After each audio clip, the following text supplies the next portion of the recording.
আসসালামু আলাইকুম। অনেকদিন বৃষ্টি না থাকার কারণে ক্ষেতের অবস্থা খুবই খারাপ হয়েছে, মাঠঘাট একদম ফাইটে গেছে গা। তো আমি অনেকদিন যাবত অপেক্ষা করতেছিলাম যে বৃষ্টি হইব, কিন্তু আসলে বৃষ্টি হইতেছে না। বাড়িতে সার এনে রাখছি আরও আগেই, কিন্তু সার দিতেছি না। বৃষ্টি না হইলে সার দিলে তেমন একটা কাজ করে না। অনেকদিন অপেক্ষা করার পরে যেহেতু বৃষ্টি হইতেছে না, এখন সার দেওয়া ছাড়া উপায় কোনো নাই আর। তো ভাবতেছিলাম যে সার দিমো কি দিমো না, এরকম ভাবতে ভাবতে পরে চিন্তা করলাম যে না, সার দিয়েই দিই। সার দিয়ে দিলে ভালো হইব হয়তো বা, বাকিটা আল্লাহর ইচ্ছা। এখন চিন্তা করতেছি যে বৃষ্টি হইলে তো একটু ভালোই হইব। আর আবহাওয়া অফিস থেকে ঘোষণা হয়েছে যে নতুন একটা বৃষ্টি বলয় তৈরি হইতেছে বঙ্গোপসাগরের মধ্যে। এটার নাম দিছে হেরা ঈশান 2। এটা একটা মৌসুমী বৃষ্টি বলয়। আশা করি যে ইনশাল্লাহ বৃষ্টি হওয়ার খুব সম্ভাবনা আছে। আমি এখন যেই ক্ষেতের মধ্যে যেতেছি, এই ক্ষেতটা হয়েছে 12 ঘন্টা বা 11 ঘন্টা। তো আমি দ্বিতীয় কিস্তি ইউরিয়া সার দিমু। প্রথম কিস্তি ইউরিয়া সার দিছিলাম, ইউরিয়া সারের সাথে গাছের ওষুধ মিলাই দিছিলাম। এছাড়া ডিএপি সার, পটাশ সার, এছাড়া কীটনাশক দিছিলাম আর কি টুকটাক। বাড়িতে টুকটাক কাজ আর দোকানের সময় দেওয়ার কারণে আমি জমিতে বেশি সময় দিতে পারতেছি না বা দেখতেও পারতেছি না যায়। তো আমি লাস্ট যখন দিকে গেছিলাম তখন জমির অবস্থা মোটামুটি ভালো ছিল আর কি, ভালো বা খারাপের মাঝামাঝি অবস্থায় আছে। ওই নদীন খেতে যাওয়ার সময় অবশ্য আমি আইটাই যাই, কিন্তু আজ যে সাইকেল দিয়েছি কাল লেগে আজ একটু শরীরটা ভালো লাগতেছে না। তো সাইকেল যাইলে একটু সমস্যা, সুবিধাটা হয়েছে কি যে আডুন লাগে না।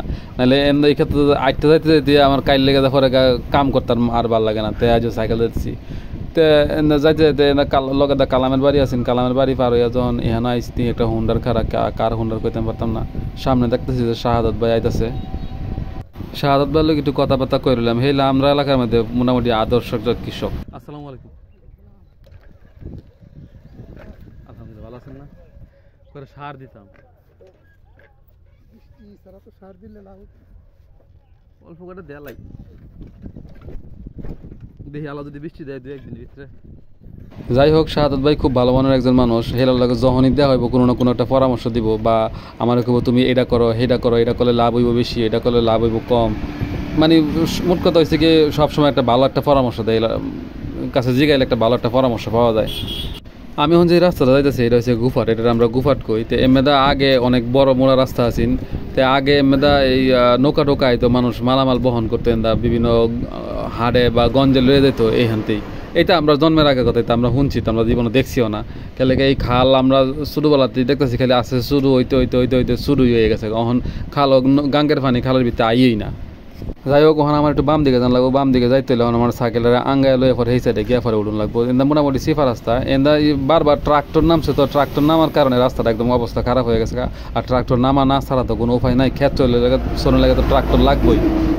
এই জায়গাটির সাইড দিয়ে মোটামুটি ডাইন সাইডে মোটামুটি অনেক তাল গাছ হচ্ছে। আমরা বাড়ির সামনে একটা তাল গাছ, এই একটা তাল গাছের তাল লয়ে কারাগারি। আর এদের তাল ফেরো লইছে, কেউ খবরই নেই গা।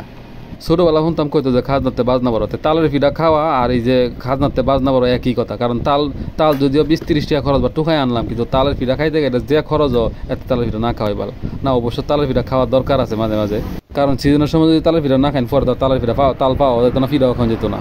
তালের পিঠার কথা কইতে মনে হইলো যে কয়দিন আগে তালের পিঠা খাইছিলাম। তালের পিঠা খাইয়া পরে দোকানায় 7 আপ খাইছি।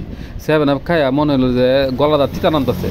পরে চিন্তা করলাম যে 7 আপে কি ডেট শেষ হয়ে গেছে। পরে না, ডেট দেখি যে ঠিকই আছে। আসলে তালের পিঠা একটু তিতা আছি না ঠিক। তখন আমি যে রাস্তায় সাইকেল চালাচ্ছি, এটা সাইকেলের রাস্তা না। আটটা গেলে এই ডর লাগে যে ফোরা নিয়ে জায়গা চিকুন রাস্তা। তো আমি আস্তে আস্তে করে সাইকেল চালা যেতেছি সাহস লাগে বুহের মধ্যে। পরে কত্তানি পরে গিয়া দিই যে মোটামুটি যে এন্দা আর যাওয়া যাইতো না, কারণ কলা গাছ এটা বেঁকে রয়েছে। যদি আমি যাই তে আর কাম হইতো না। তাকে নাইমা আমি নিচে দেখেছি, সাইকেল উপরে নিছি। কথা নিয়ে আর তো যায় পরে তো দেখি যে না, আর সাইকেল হয়ে যেত না। সাইকেলের এখানে পার্কিং করে আমি যাই আমাকে খেত। আমার যতগুলো ধানের জমি আছে তার মধ্যে এই ক্ষেত্রে একটু দুর্বল। এই ক্ষেত্রে একটু বাল্যমাটি, তো পানিটা নিয়ে আগেই হুগায় গেছে। গাছের ওষুধ ঠিক মতন কাম করছে না, ঘাসও হয়েছে বেশি, আর ধান গাছটা ঠিক মতন বাড়তেছে না। আর এই যে লগের ক্ষেত্রে যে লাঙ্গল চইছিন, এই চোয়ার কারণে এক সাইড মোটামুটি খারাপ অবস্থা। আমি জানি আমার এই জ্ঞানের কারণ এতক্ষণ পর্যন্ত কেউ শুনছেন, এটা আমার নিজের ইচ্ছা, আমি এর লাগে বক বক করতেছি। কেরা শুনবো না শুনবো এটা আমার দেহার বিষয় না। যাই হোক, আমি সারের বস্তাটা কান্দের মধ্যে লইয়া পরে মোবাইলটারে গুঞ্জার দিয়া পরে আমি আড়া শুরু করলাম। আটতে আটতে ক্ষেতের দিকে যাই। আমার সামনের দিকে একটা জানি ঢেঁড়স ক্ষেত করছি, মাশাআল্লাহ খুব সুন্দর হয়েছে। আমি যখন সার দিয়ে শেষ করেছিলাম, সেই ভিডিওটা আমার কাছে নাই গা।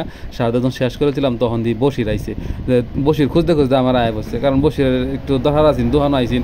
পরে দেখা যায় আমি বাইত নাই গা। পরে বসির যখন যাইতেছি বসির করছে, আরে খুব সুন্দর ঢেঁড়স হয়েছে। তো আমি কই ঢেঁড়স না ভেন্ডি। মোটামুটি দেখা গেছে আমি যেদিনই আই সেদিনই হেলিম প্যাকারে পাওয়া যায় না, হেলে ছাগল রয়ে ঘাস খাওয়া। কারণ আশেপাশে বন্ধের মধ্যে কোনো ক্ষেত খালি নেই গা। যাই হোক, কথাবার্তা না কই আল্লাহ আমি খেতে যাই গা।